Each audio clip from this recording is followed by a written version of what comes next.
And ironically, a couple of plays before that, and a guy that was a Super Bowl hero was Phil McConkey.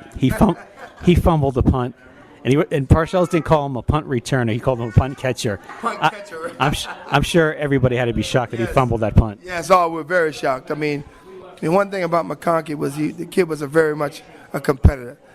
He's a competitor right now, this day and time in his life, and what his business is now. But yeah, I guess you live and you learn.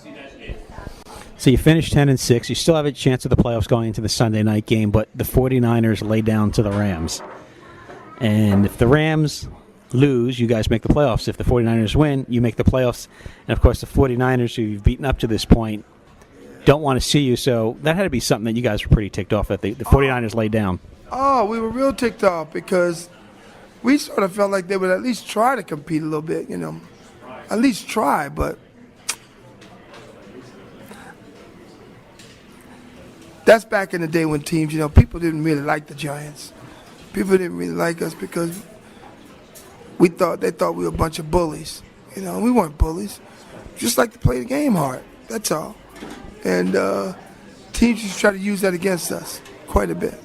To this day, if you see Montana or any 49ers around, do you talk to them, or is still a little bit of an edge between you two? I talk to him. I mean, Montana was a respectable guy, great guy, good friend, solid competitor. We shared the same agent, Peter Johnson from IMG.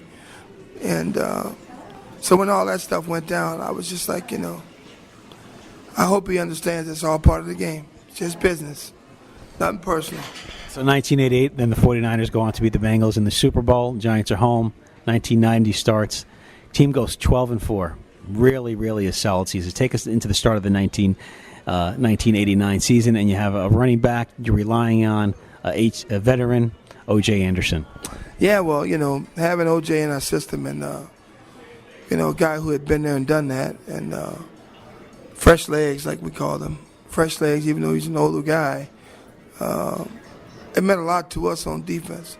We knew the guy well. We, from playing against him and him not having as much success against us as he did other teams, we pretty much knew what we had to give him in terms of being able to get the most out of him and for him to get the mileage out of himself that we needed him to get to win ball games. So it worked out to our advantage.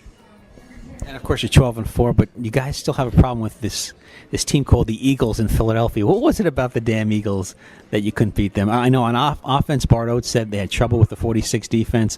And, of course, on defense, you guys had to contend with this freak called Randall Cunningham.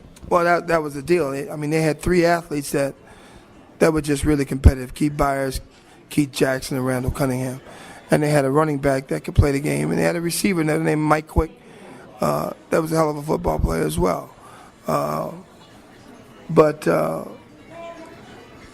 think the thing that separated the men from the boys was their defense. I used to tell Parcells, it just seemed like Buddy Ryan went to the local prison and asked for 11 guys.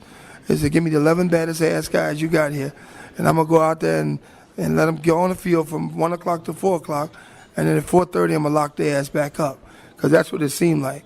And they just come out and they whip our offense's ass. It just seemed like it wasn't even the same. Like, they put their 11 on, we put our 11 on. Their 11 just seemed like they were better than us. Or against our offense, they were better. But it just seemed like they had our number, man. They knew what it took to beat us, and they knew they had to punish our offense in order to beat us. So you finish the season 12-4. You head into the playoffs, and you're hosting the Rams. An unseasonably warm day for January. You guys have a lead. It looks like going right before the half. Sims goes back to pass.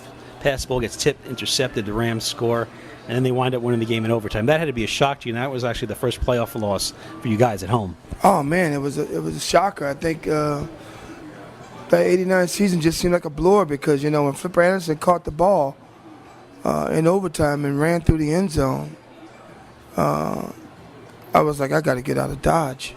There's no way I'm gonna be able to stay in New Jersey this off season. If the fans don't tear me up, I'm gonna tear myself up. Because I just felt like we were such a good football team that we had Super Bowl was in our vision again. It was in our sights again. and we let it slip away with one play. It just goes to show you how you never can take a play off or take a play for granted. That pro ball is just that good. Was that the worst you have felt after a game, after a loss? I think that was the worst I've ever felt, the Flipper Anderson play. That's the year I went and found Florida. I actually went and bought a place in Florida that all season, so I didn't want to stick around here. So you guys recover. You come out the next year 13-3, but on that road. But then you got a home game against the Bills, and the Bills beat you at home, and that's a game that knocks Phil Simms out. Yes, and there's a team that we knew we had to beat in order to win the whole thing. We had to win against one of the two teams in the AFC that year, whether it been Buffalo or the Raiders. One of those two teams we had to beat in the course of the year because we knew we'd see them again. Or we had to play well against them because we knew we'd see them again somehow in the playoffs or somehow in the Super Bowl. Simms goes down, Hostetler comes in. You guys obviously make the playoffs. You have a home game against the Bears, and it's revenge time. You beat them 31-3 at home in the divisional game. That was the revenge. 4 years later, it was a revenge game, but 4 years later, and most of the guys were still there at that time. Richard Dent and McMichael and Fridge and guys like that. We sort of knew we had the Bears number, but we had our sights set again on San Francisco. Our deal was to get by the Bears and going out to California to revenge the 10-7 loss to them. The 7-3 loss to them in the regular season. Up to that Monday night game where we lost 7-3. And in the back of our minds, we knew we were a much better team than that.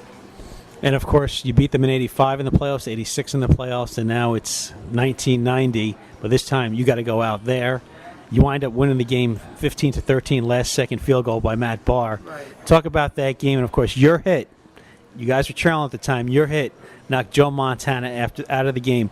Take us to that play where you knocked Joe Montana out of the game. Well, let's see. I think the play happened somewhere in the fourth quarter, where they had the football again. We had the lead at the time. No, they had. No, they had the lead at the time. I think it was 13-12, and we were trying to get the ball back because, we thought they would try to sit on the football. And I recall it becoming a long yardage play. I think it was 3rd and 8 or 3rd and 9. And we put in our nickel scheme, our nickel defense. And I could hear Parcells almost right now saying it, right now, he's talking about somebody trying to make a play, It's 3rd and long. We have to get after the passer and try to force him to do something they're not used to doing. Maybe Montana will stuff it in there, and if he tries to stuff it in there, we can get a pick. Pre-snap, my pre-snap read told me they would definitely play action pass. The fake to Rathman, which he did immediately. He faked the ball to Rathman. Rathman then dove at my feet, tried to cut me, and I'm crawling on the ground. And all I recall was Montana rolling out and him pulling up and patting the football and telling Rice to continue running past Mark Collins. And believe it or not, he was open. Had Montana been able to get that ball off, it might have been a touchdown. But we knew that they had to try to make a big play at some point in the fourth quarter because we were stingy all day. I had sacked him, a couple of times earlier in the game and harassed the hell out of him a couple of times earlier in the game. And I just knew he had to do something. In order for them to win, he had to make a big play. And he knew the pressure was on his shoulders to make that big play. But my thing on that particular play was, I wanted to separate him from the ball. I was hoping to get the ball back. Whether LT, recovered the ball in the air or Mark Collins was able to pick up a fumble and make some glamorous play where he runs the ball in for touchdown, I knew that something had to happen. And I was just so happy to be able to make a play like that. An impact play that not only changed the outcome of the game, but put their quarterback on the sideline. Did you know you hurt him so bad at the time? I knew he was hurt, and I knew he was hurt pretty bad. I didn't think it was bad enough to have a few items broken, but I knew he was hurt pretty bad, Mike.